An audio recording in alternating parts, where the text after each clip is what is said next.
Welcome to another episode of Money for Nothing, the podcast about music and capitalism. If I sound a little different right now, it's because I'm recording this intro on my iPhone. My little handheld recorder has suddenly gone kaput.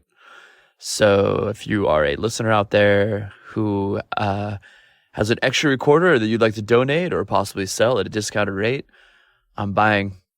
But anyways, today we are talking to Meredith Rose, senior policy expert at Public Knowledge. They recently released a white paper called Streaming in the Dark, where music listeners' money goes and doesn't. It got a lot of press in the music outlets, media outlets, and of course it covers a topic in which we discuss a lot and are very interested in. And so we contacted Meredith, and she was kind enough to come on the show. Before we get to the interview, though, a friendly reminder, rate and review us, follow us on all the socials, and please sign up for our newsletter. Okay, here's the interview. Enjoy.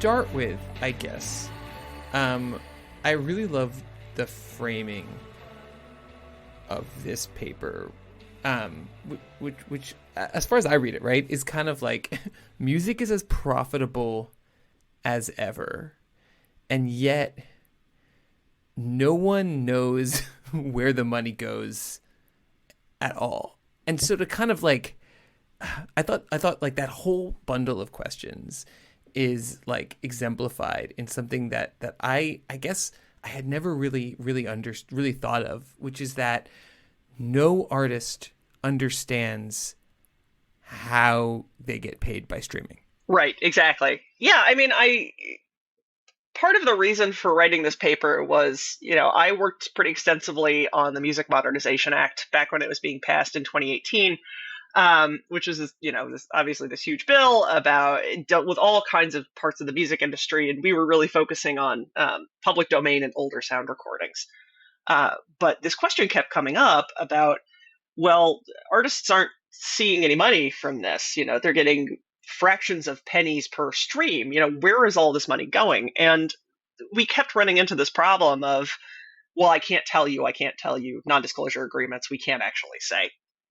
And so eventually, I sat down to just try to figure out, okay, we know how much money is going into this ecosystem.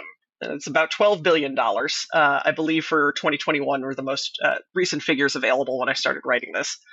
And we don't have any real idea of how much of it is going out, other than a sense that there's really not much of it getting out the other side. So where is it all getting siphoned off to?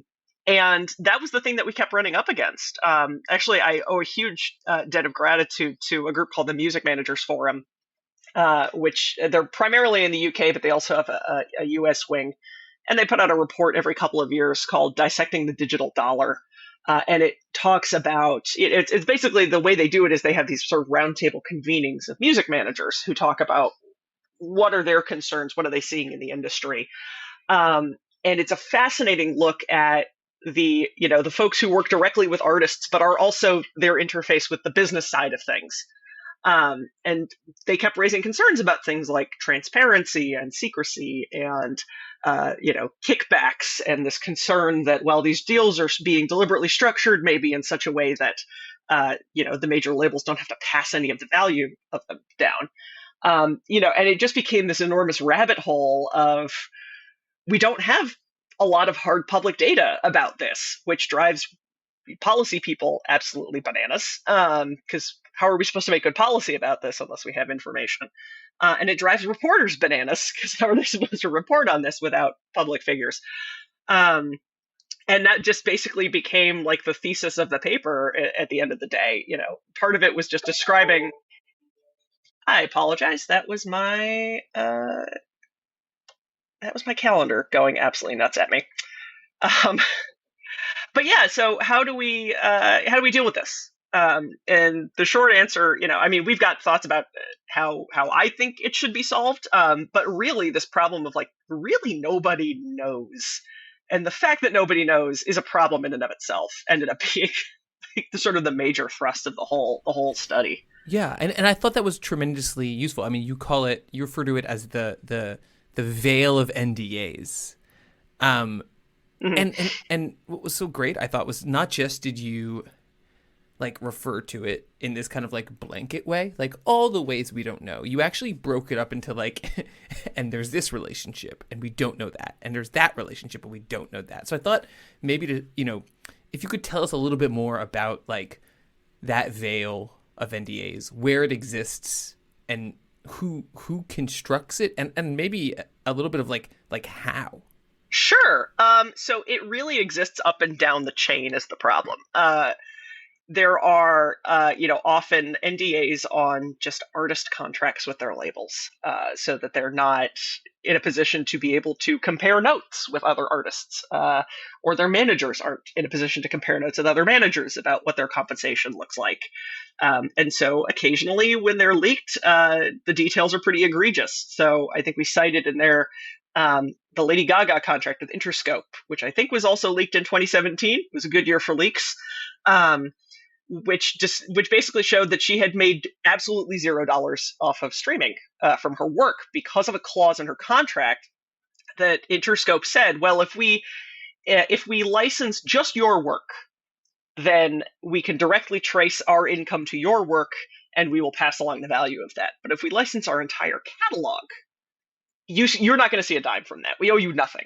And so what does Interscope do? They go and they license their entire catalog Wait, so all at one time. as a lump sum. So this whole argument, like in the case of Interscope, is just sorry to just like dial down in on this to give Sure. folks a sense of how both egregious but also like fragmented this landscape is. So Interscope does a bulk deal with the streaming services, and so the whole fight about like should artists get a penny a stream, should artists not get a penny a stream, that doesn't even apply given the very specific ways that I'd imagine it's Spotify, but I don't know, is paying Interscope like a yearly sum or something like that.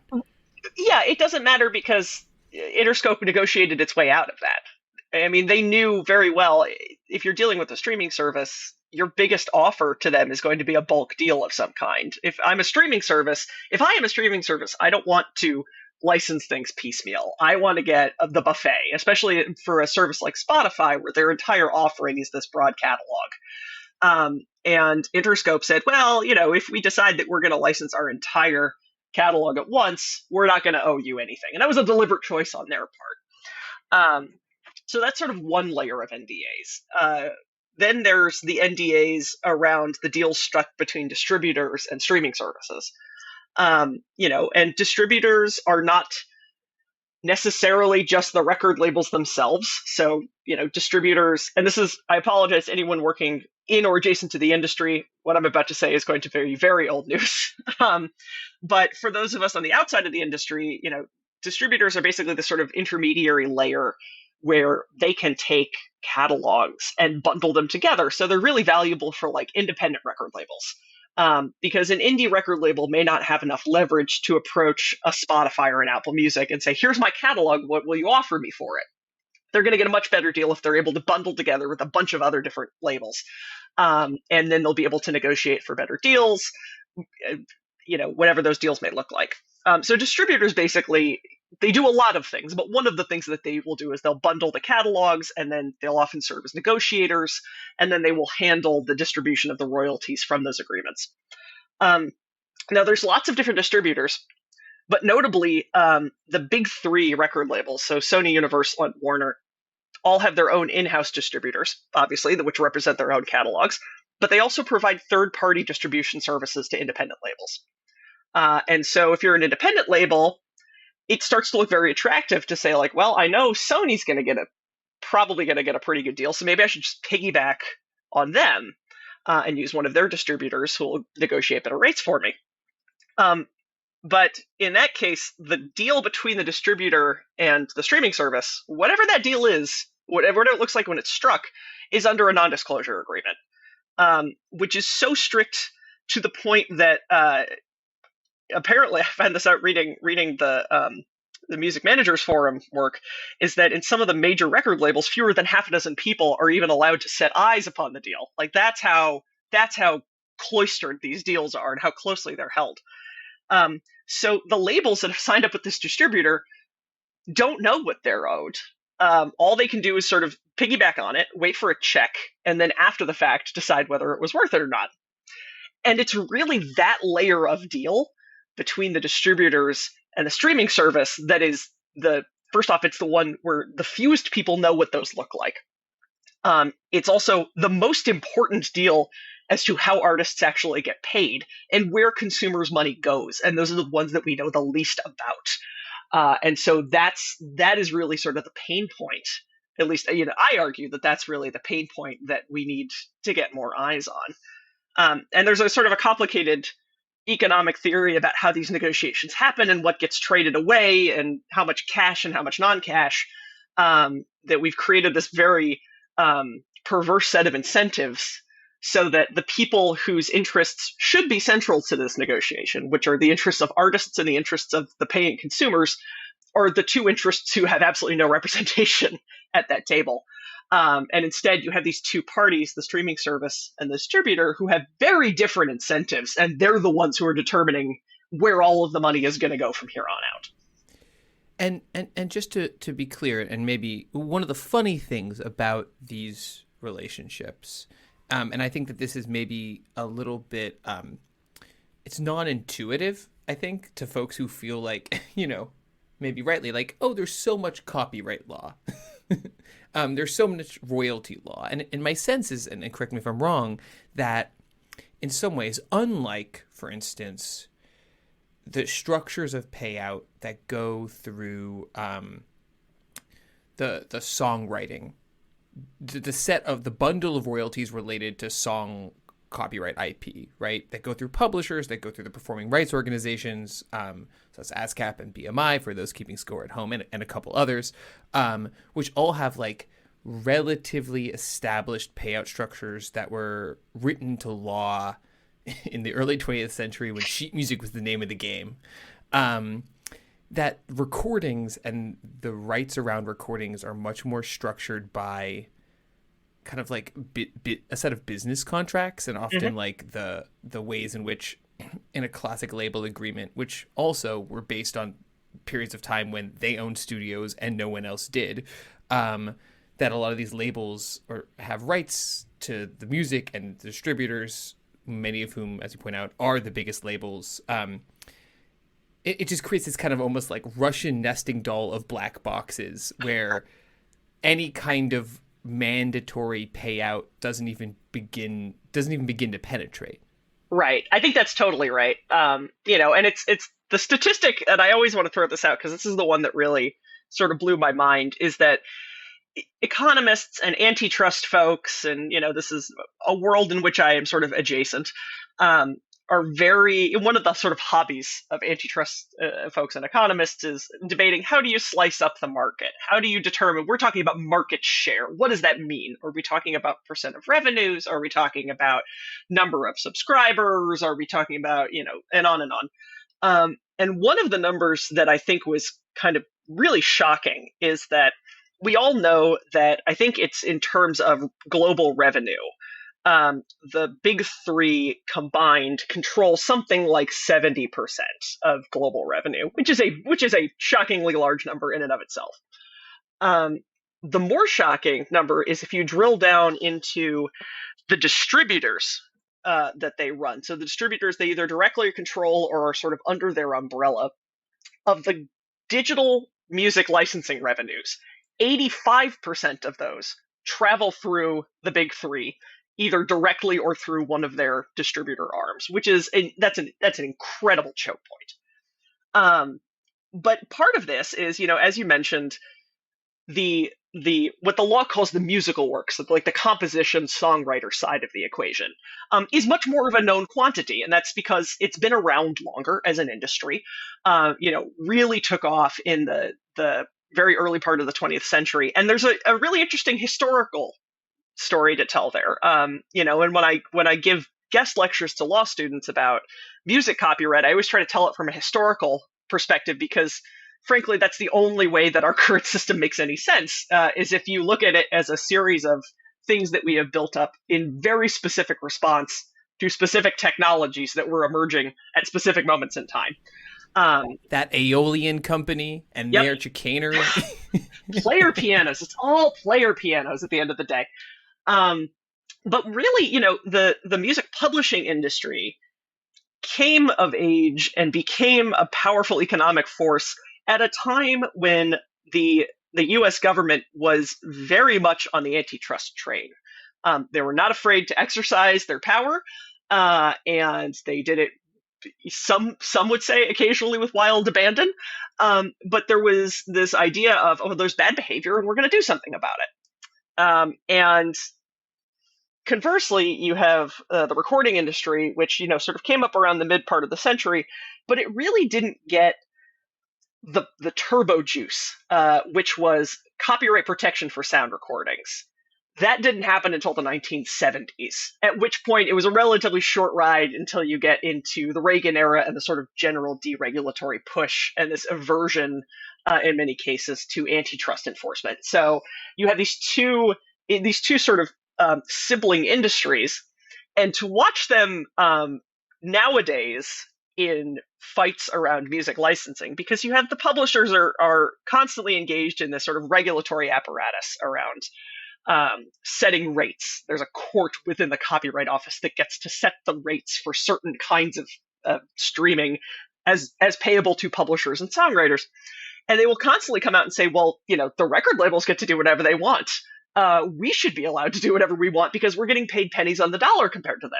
And that last part is true. Like, songwriters are, in fact, being paid pennies on the dollar compared to labels.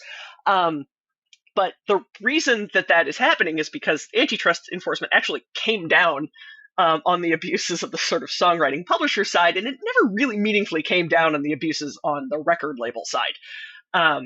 So my response is usually, all right, well, so we should just maybe take the fight over to the record label side. Maybe we should drag them over to sort of closer to where the publishers are rather than the other way around. But yeah, it's a very interesting.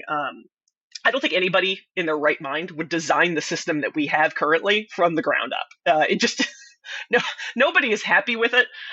It's arcane. It makes people's eyes glaze over when you try to explain it. But it really is this byproduct of, like, in the 1940s, the DOJ was happy to step in. Maybe not happy, but they would step in, and bring an antitrust suit and enforce consent decrees. And from the 1970s onward, not quite as much. Yeah, it's also interesting. I mean, this is maybe a side passage, but I mean, just in terms of that characterization of the various relationships to legal regimes changing over the 20th century.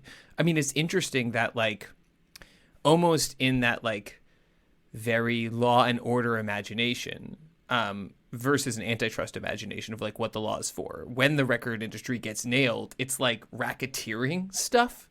It's related to payola, right? Right. So they're like, exactly, you can't do certain kinds of crimes, but we're not going to regulate you. Well, it's fascinating. So I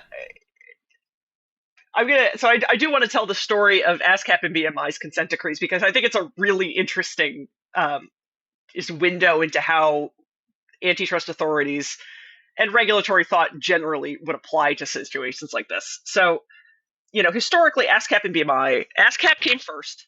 ASCAP came up in the sort of, I think it was like 1912-ish. And the rationale behind ASCAP, it is called a performing rights organization. And the idea behind a performing rights organization is that, if I am a songwriter, I, in 1912, don't have any real way of monitoring where my work is being performed. This is obviously very, very, very pre-internet, but this is also, I don't know if it's being played in a bar here or in an old-timey saloon out in Wyoming, or if it's being performed right down the street. I have very little way of knowing.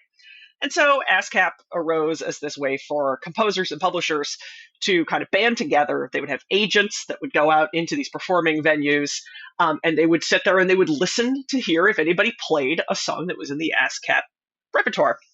And if they did, the agent would then walk up to the owner and say, hey, by the way, you just committed a copyright violation by publicly performing a work without a license. Here's your bill. And so to this day, actually, if you go to sometimes even coffee shops or gyms, but if you go to venues, sometimes you'll see in the corner of the front window, there will be a little sticker saying, like, this is an ASCAP venue, this is a BMI venue. And basically what that means is they've essentially paid insurance, if you ask one set of folks, extortion money, if you ask another set of folks. I think a lot of venue owners very much view this as a nice bar that you got there, shame if something happened to it kind of business model. Well, my sense is that then the reason you get the consent decree is ASCAP starts, the agent starts showing up and saying, you've committed a copyright violation. We don't need to tell you which copyrights you violated. You should pay X amount of money or else we're going to take you to court. By the way, nice bar you've got there. Yeah, so that was initially what got the antitrust senses tingling at the DOJ. But what actually led to the consent decree is in my mind way more interesting and way funnier. So ASCAP, this was obviously, we didn't have commercial radio in the United States until the 1920s, was like the very earliest commercial radio broadcast. And so in the beginning of commercial radio, publishers and songwriters sort of treated that as free advertising. And so they would license to the broadcasters, but it was usually sort of a pittance, like a nominal kind of fee that they'd pay for a license to perform this music. And at the time, commercial radio broadcasts were literally, they would have a studio and they would have a live band in the studio performing these songs. And then commercial radio got bigger and bigger. And the major broadcasting stations, which was CBS and ABC, and I might have been NBC. I don't remember exactly what combination of it was. They had a contract with ASCAP, and the rates were expiring, and they were set to jump, essentially, because commercial radio was now big, and ASCAP said, that's it. We deserve more money for what's going on. Meanwhile, ASCAP is doing all this other stuff in the background about, well, we're not going to tell you which song is in our repertoire, which ones you violated. Also, they were doing things like not representing Black composers, or not representing composers for what at the time was called hillbilly music, which is the precursor to modern country. And so the radio broadcasters were watching this, and this was just an epic slap fight between the two of them for several years. And the broadcasters said, you know what, we're going to go make our own performing rights organization. And we're gonna bring on all of these people that you refuse to represent. So they brought on tons of Black songwriters. They brought on tons of Hispanic songwriters. They brought on Spanish language songwriters. They brought on hillbilly songwriters. They just hoovered up the remaining market of songwriters who could not get membership in ASCAP. And for an entire year, the major broadcasters didn't play a single ASCAP song. All they would play were their own PRO, Broadcast Music Inc., which is BMI. And ASCAP was just, they didn't believe this was going to work at first, and then it became apparent it was very much working, and everybody got very alarmed. Like public domain songs too, right? Mm-hmm. There are all these reports of like, boy, there's a lot of Yankee Doodle Dandy on the airwaves this year. Exactly. And meanwhile, the DOJ had already been eyeballing ASCAP for some of its bad behavior, and the broadcasters and BMI went to the DOJ and went, I'm just going to put this out there. We'd be fine with a consent decree if you put one on us. No real reason I'm saying that. I'm just going to put that out there.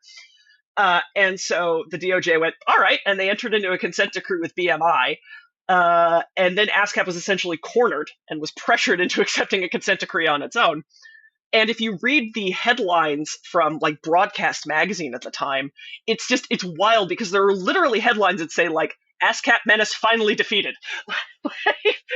It's over the top. I always imagine it in like an old timey World War II news announcer voice, decisive blow in the battle against ASCAP.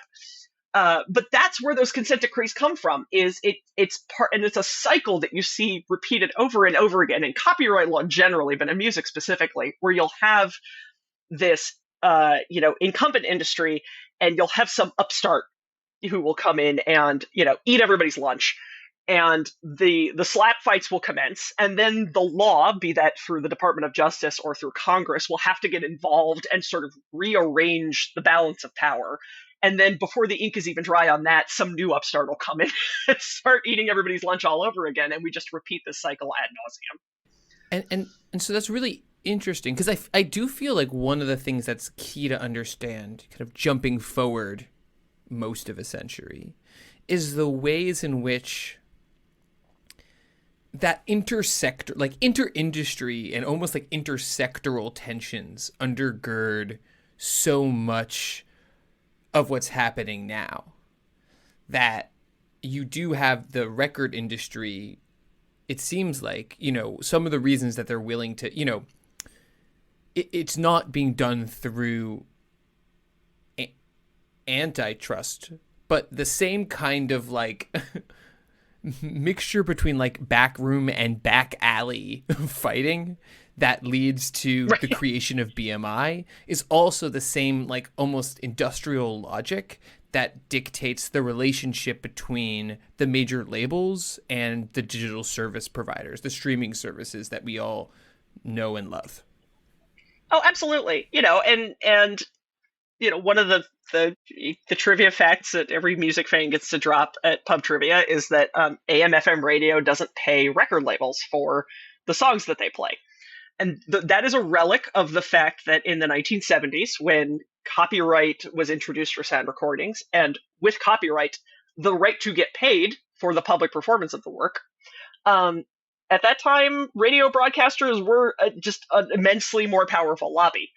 And so there's a pure political story there. And so there was no public performance right for sound recordings until you get to 1998 and you get the Digital Millennium Copyright Act, when all of a sudden the record labels were super powerful, and it was the new sort of upstart webcasters, they were called at the time. It was the sort of tech companies that were the less powerful people at the table. And so you all of a sudden got a digital public performance right. So, the record labels thought, well, we can get one over on the tech crew because they're relatively young and upstarts, but the radio lobby is still too powerful. So we're just going to like get our lunch from over here. And this just like keeps going on and on and on. And yeah, I mean, it's to some extent, I guess this is just sort of the story of copyright writ large over the 20th century. But you're right, it is this combination of backroom brawls and then, sort of political horse trading that has led to this bizarre sort of ill system that just does not hang together in any kind of cohesive, rational way. I mean, it's really interesting that description you just gave of the ways in which the music industry sought to kind of use its power to kind of set up and then write into law an advantageous relationship with the tech companies, because in some ways it runs very counter to, I think, a general understanding, certainly one that we've talked about a lot on the show, of the relationship between tech and music, which is kind of that the short version. We have an episode called "Calling Bullshit in the Napster Narrative," where we go into it on like an exhaustive hour and a half. But basically that the tech that even if the music industry is making, is as profitable as it was in the non-boom but non-crisis era of the late 80s and 90s, there's probably an argument that given how much music there is everywhere, it's, that I couldn't possibly pay for as much music as I have access to on Spotify in 1990, right? It's impossible. Like, I just wouldn't have access to that much. And given how much music has proliferated, like, there's no clean way to, like, evaluate how much digital music is worth. That's where, like, economics and, like, putting dollar signs on, at some level, intangible cultural activity breaks down. But there's an argument to be made that Right. there's a lot more music circulating. And if anything, the record industry should probably be bigger than it was and more profitable than it was. But a lot of that excess or extra profit got siphoned off by, like, I don't know, a company like Apple that sold a ton of God, what are they called? They're not called iMacs. Oh my God, iPods. There we go. iPods? Sorry, let me take that again. A company like Apple that sold a lot of iPods before there was a very easy legal way to, like, buy music, right? And, like, every dollar spent on an iPod was a dollar that was, like, in support of set gray market, if not illegal music that wasn't going to the major labels. And so it's interesting to think about the current setup as, like, in some ways, like, some tech companies eating the music industry's lunch, and then the music industry eating the lunch of a small part of the tech industry. The part of the tech industry that's small enough for it to, like, noogie, basically. Right. And that's the wild thing, is like, and I think this is a good way of thinking about it, that there are two categories of streaming service, which I think this tends to get lost in the conversation. We talk about Spotify a lot because Spotify is, by almost any metric, just the biggest of the streamers by a country mile, in terms of subscribers, in terms of, revenue directly attributable to streaming. Pick your poison. So there's independent streamers like Spotify. Spotify is not backed by anything except for occasionally on the tech back end, like, duct tape, shoestring, and a prayer. But they're not attached to a larger company. And then you have the cross-subsidized streaming services, the Apple Music, the Amazon Music, the YouTube Music of the world. And those are all backed by, some of the largest companies in the history of capitalism, are just pouring money into these companies. And they can continue to pour money into these companies because if you're Amazon, you have a Scrooge McDuck pool of gold coins that you can swim around in. And it doesn't matter how much money you're losing on your streaming service because you can just keep pouring more money into it. And your streaming service is valuable to you not as a profit maker, but as a loss leader to pull people into your ecosystem. It might be it might be the tipping point that convinces somebody to get an Amazon Prime subscription. It might be that, it's easier to call Amazon Music through my smart home Alexa device. And so that's where the value is. And so you have the system where right now, I think the intuitive response when we hear stories about artists making just, like, offensively small amounts of money off of a stream, I think the first impulse that people have is, make the streaming companies pay more. And I don't think that's a bad or even necessarily an incorrect impulse, but I think what it misses is that right now it is impossible. It is structurally impossible to turn a yearly profit as an independent streaming service that is not backed by a major tech conglomerate. Because if any money has been left on the table in a negotiation between, say, Spotify and the major labels, then that means the major labels have messed something up in their negotiations. Something has gone very wrong if there's a penny on that table at the end of the day. And Spotify's only turned a profit, I think it was 2018, and then again in 2019, like 2 non-consecutive quarters, and then they just, like, haven't managed it again since. And that's because structurally, record labels are what economists call price setters. They basically get to say, well, there's no perfect substitute for this good that I offer. I am the only one who can offer you these very high demand goods. Ergo, I get to determine what the price is. And so whenever we say, well, Spotify needs to pay more, that's fine. But the question is, like, where is that going to come from? Because everything that they've got is already pretty much uniformly going out into payments through the majors, the major record deals. And so we're creating a system where it's perilously close to impossible for anyone other than a major tech conglomerate, about whom we have lots of other concerns, very serious among multiple axes. And I'm not sure that we want a world where those are the only people who can afford to run a streaming service.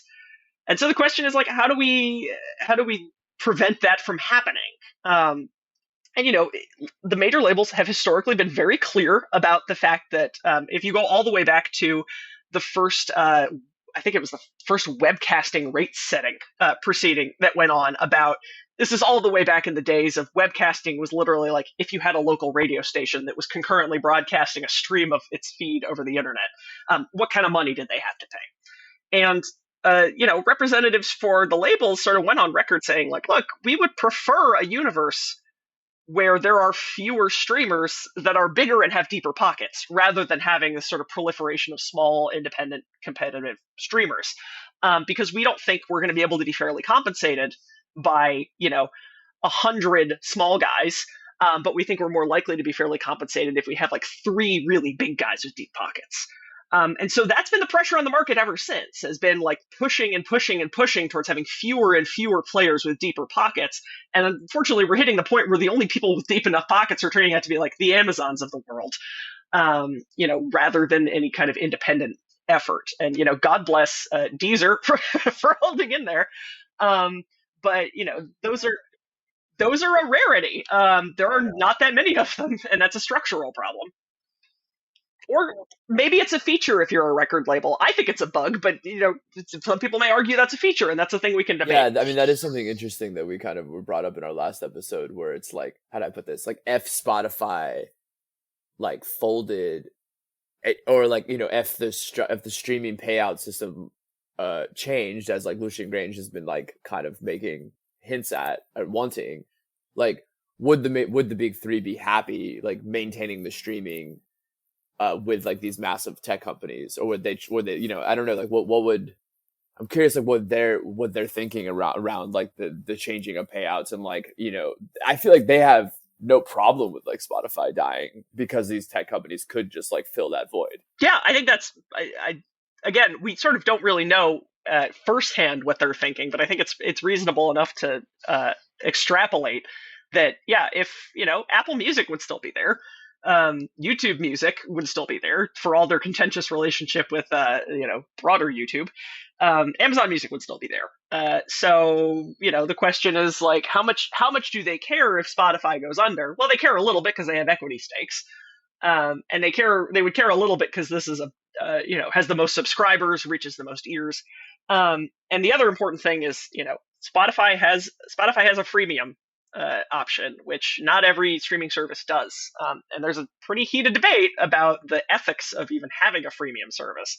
And I think those debates are lively for a reason, which is because people have very strong considered opinions on both sides. But at the end of the day, Spotify's freemium service is a hugely valuable, if nothing else, because it, you get a hold of listener data, which data is worth money, and B, as just piracy diversion, because there is a segment of the population, and I think in policy around copyright law, a lot of content industries like to pretend that this segment of the population doesn't exist, but it does. For which the ideal price point is always going to be $0. There's no universe in which they're going to pay for the content, and so the question is, how much do you want to tweak the system, knowing that if you remove the ability to legally get $0 content and get some admittedly perhaps offensively small payout for that $0 content, that's still better than having them go to the Pirate Bay. And that's an equation which is hotly debated, because it's also the core question around every kind of new online copyright law or online facing copyright law. It's a quote unquote fight piracy. Sure. Is okay, we're imposing systemic costs across the entire internet for what kind of gain? Like, how much are we actually tamping down on that number of pirates? Is this a meaningful enough number that it's worth the trade-off? And I spend a lot of my days yelling about this question, even outside of music.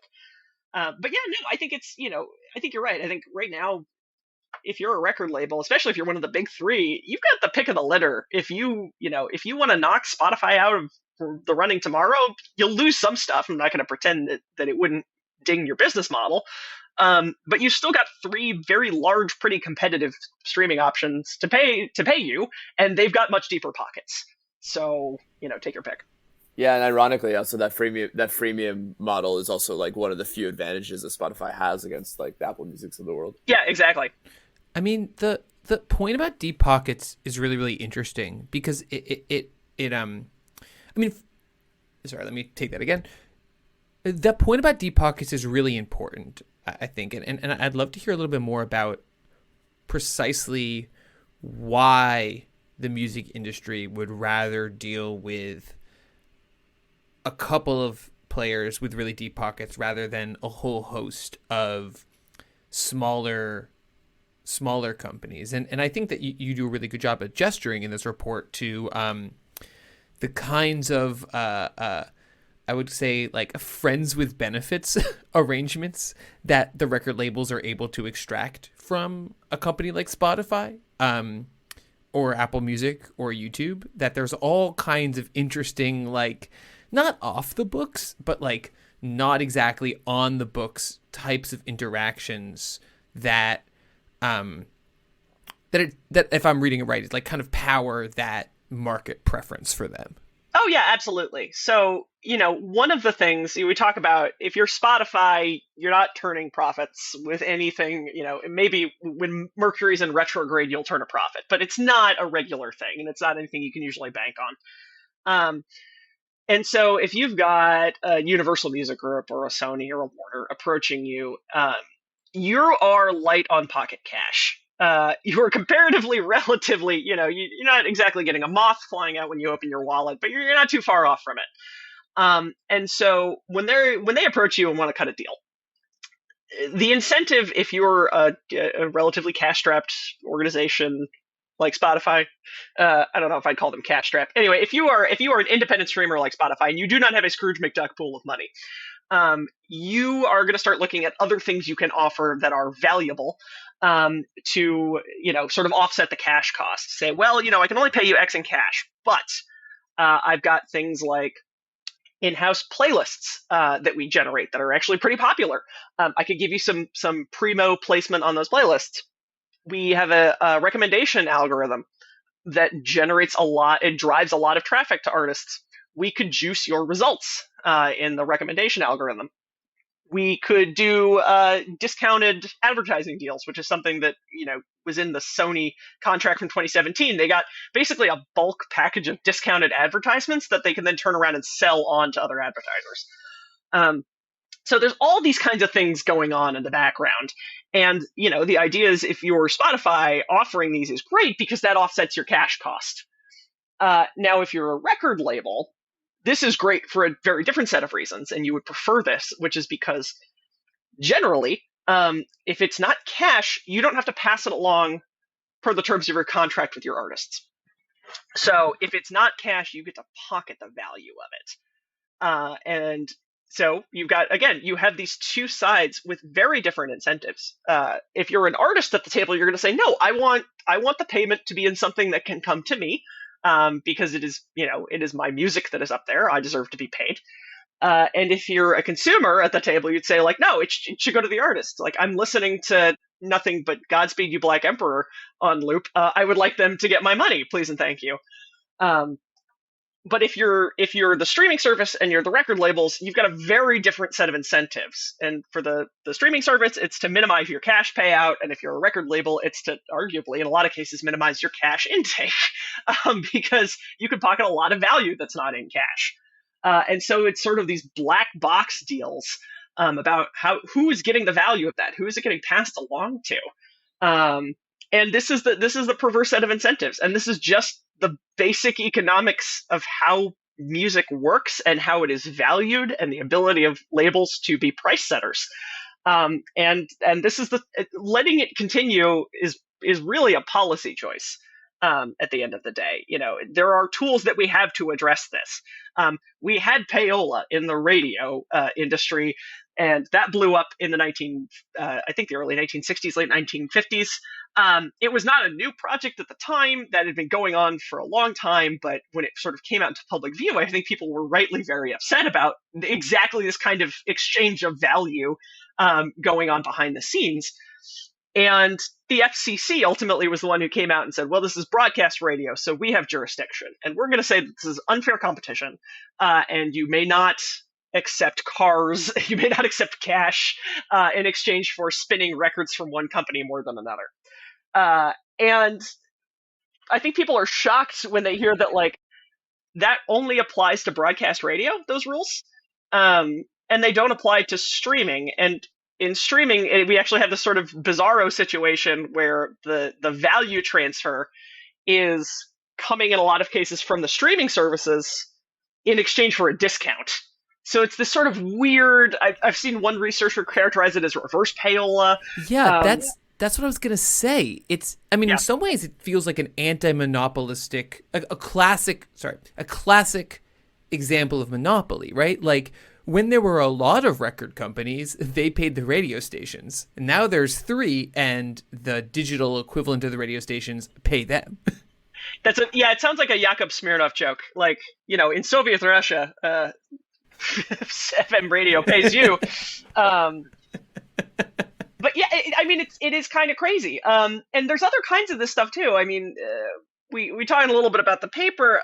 We talk a little bit about Spotify's discovery mode, which has tons of ink has been spilled about this, and the idea of Spotify essentially doing a direct distribution deal with an artist, but the artist can accept lower rates in exchange for being put into discovery mode and getting more exposure.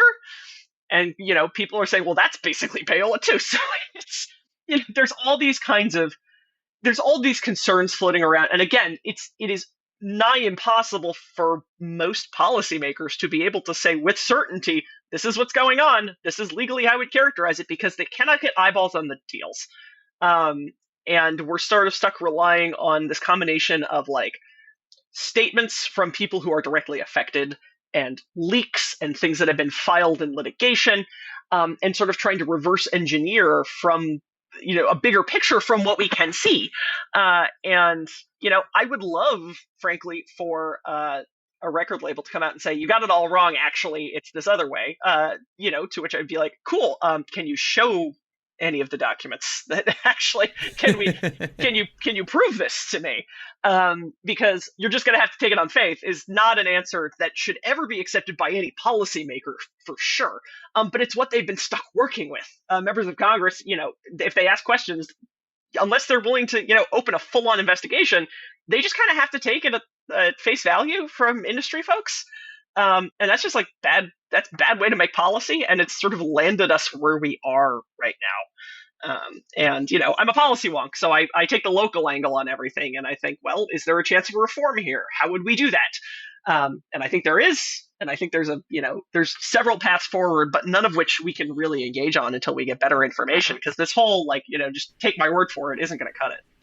Yeah, and I mean, especially take my word for it in the context of the record industry. And I want to kind of, as we wrap up, I'm really interested in talking through some of the grounded policy proposals that you put forward at the end of the report. But I do think it's worth just circling back to this absolutely insane fact that really does structure a lot of the conversation around this issue in all sorts of ways, which is that, first off, it's the record industry, which is not the industry that has the best track record of not lying to everyone, always, constantly, right?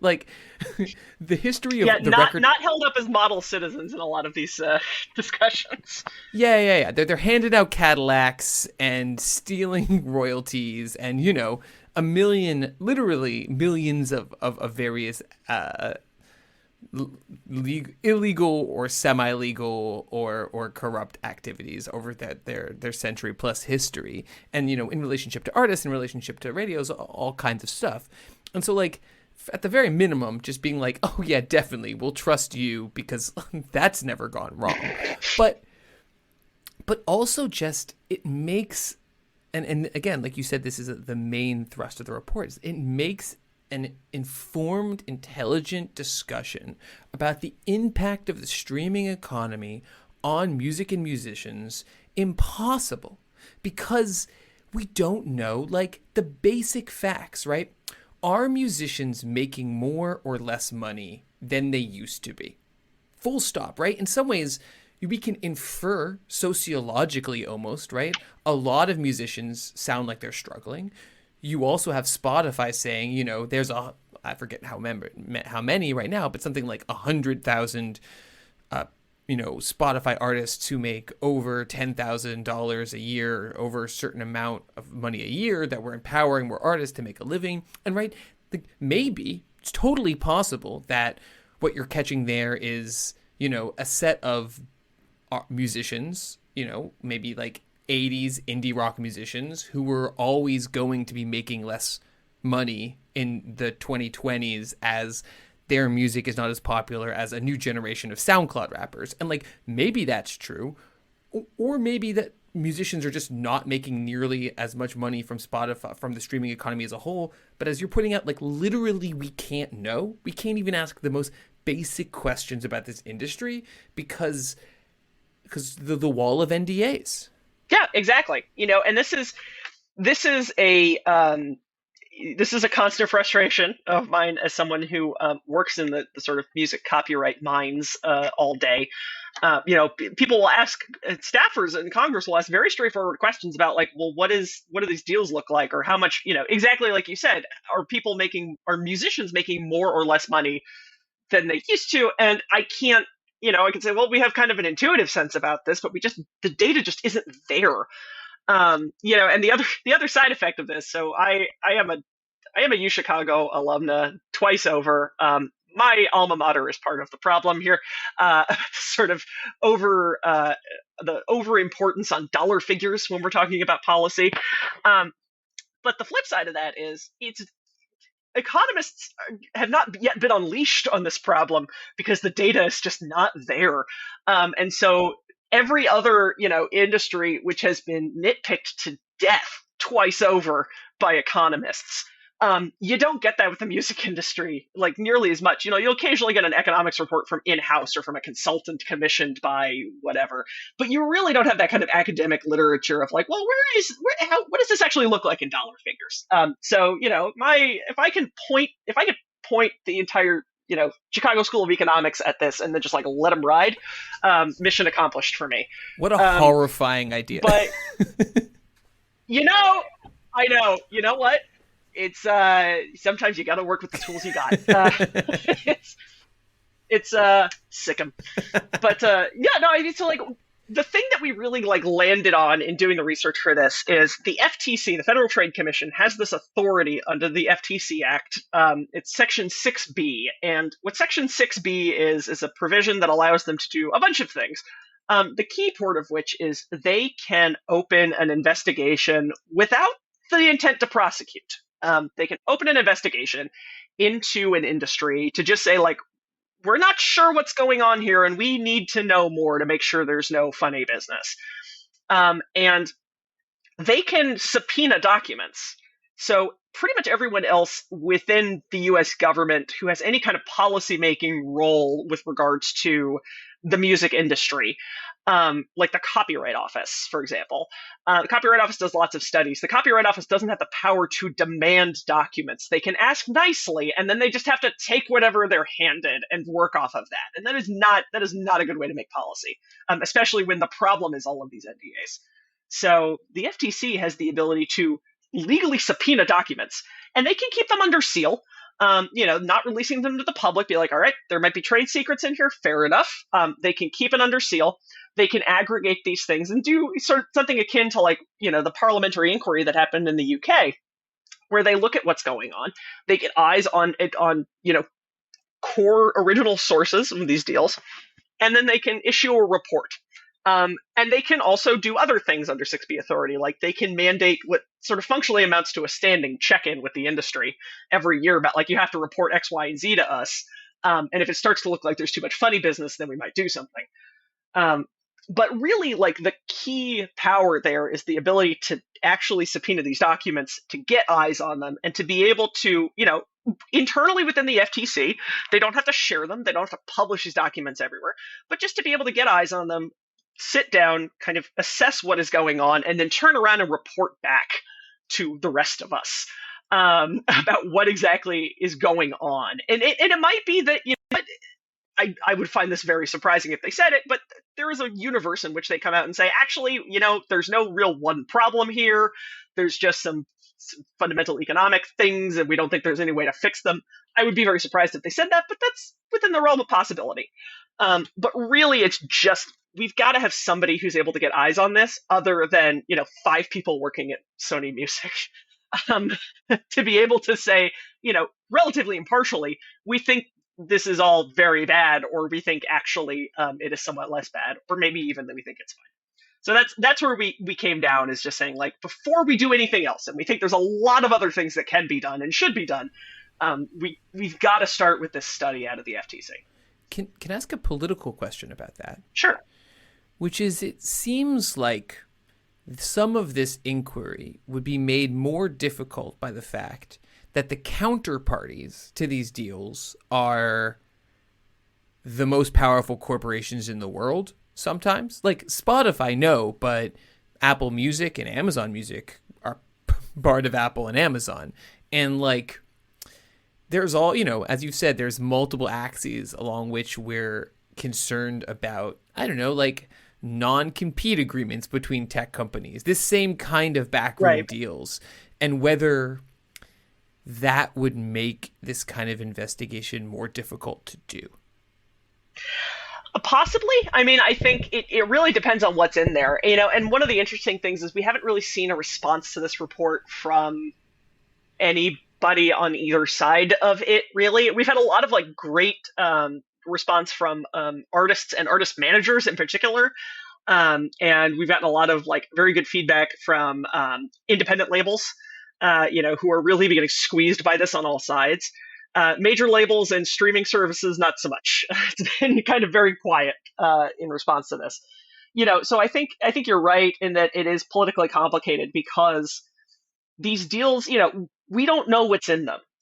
It might be that this would be a can of worms leading to things like, we're relatively sure that like discounted advertising is involved in these. We can say with some degree of confidence that there's at least a high likelihood that like user data, sales to brokers are often going to be part of these. And there's already there's a lot of different axes under which many of these companies, especially in the tech side, are already in hot water. Or at the very minimum, the subject of very heated debate about practices on these things. And so it might crack open a can of worms and say like, oh, this actually also extends into the streaming space. But again, we don't know. So I would be very comforted, in fact, by a report coming out of the FTC that says actually no user data is being sold. I would consider that a win. I would love to be proven wrong. And I would sleep much easier at night if that was the case.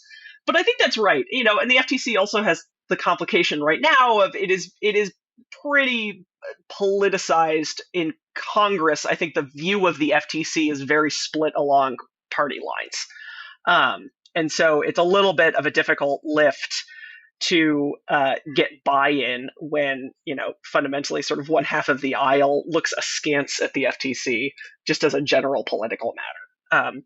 But no, I think it's we very much are looking at this, or at least I'm looking at this very much as the opening volley in trying to have these conversations more broadly, and to really get lawmakers talking to artists and talking to managers, and not just to the artists and managers who the RIAA will fly in, to make their case for them, but to really talk to people who maybe have a different view. Like, these are groups that are not monolithic in their opinions on these things, but to start having this conversation more broadly, to get people to talk to each other rather than in their own silos and try to figure out, what do we do next?